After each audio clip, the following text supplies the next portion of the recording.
ఎప్పటికప్పుడు తాజా వార్తలు అందిస్తున్న welcome to Shri Bharat news. కానీ శనివారం నుంచి పిడుగురాళ్ల మండలం మరీ ముఖ్యంగా కరాలపాడు కోనంకి గ్రామాల్లో ఎంఆర్ఓ గారి ఆదేశాల మేరకు అక్కడున్న BLO booth level agent officers బిఎల్ఓలు ఆపేశారు డిజిటలైజేషను. ఇంకా ఓట్లు ఎక్కించక్కర్లేదు అనేది అక్కడ వాళ్ళు చెప్పటం, మా బిఎల్ఏలకు చెప్పటం, అది వ్యాపించటం, దాన్ని వెంటనే మేము మరి కలెక్టర్ గారి దృష్టికి తీసుకెళ్ళాం.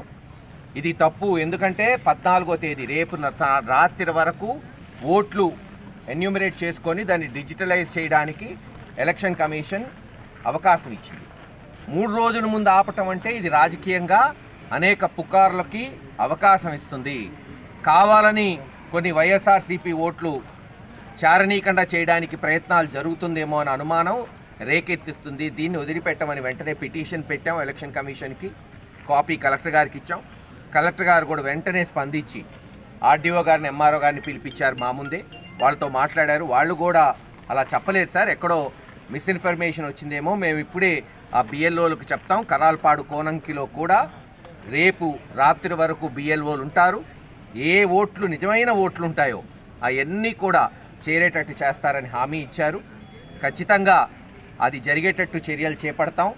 ఎక్కడన్నా అవకతవకలు జరిగితే వదిలిపెట్టే ప్రసక్తే లేదు, కోర్టుకైనా పోతామని చెప్పాం. అంతేకాదు, ఇప్పుడు ఏవైతే ఓట్లు దాదాపు 9-10% డెత్స్ కావచ్చు, మైగ్రేషన్ కావచ్చు, ఇవన్నీ కూడా రేపు లిస్టులు పార్టీ బిఎల్ఏ బూత్ లెవెల్ ఏజెంట్లకు ఇస్తారు. అవి కూడా మళ్ళీ ఒకసారి వెరిఫై చేసుకోండి.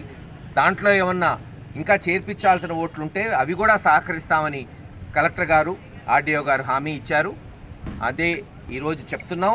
ఏది ఏమైనా ఎక్కడ కూడా ఒక్క ఓటు పోనీకుండా చేయడానికి చర్యలే వైఎస్ఆర్సీపీ పార్టీ జగన్మోహన్ రెడ్డి గారి నాయకత్వంలో పనిచేస్తున్నామని తెలియచేసుకుంటూ సెలవు తీసుకుంటాం.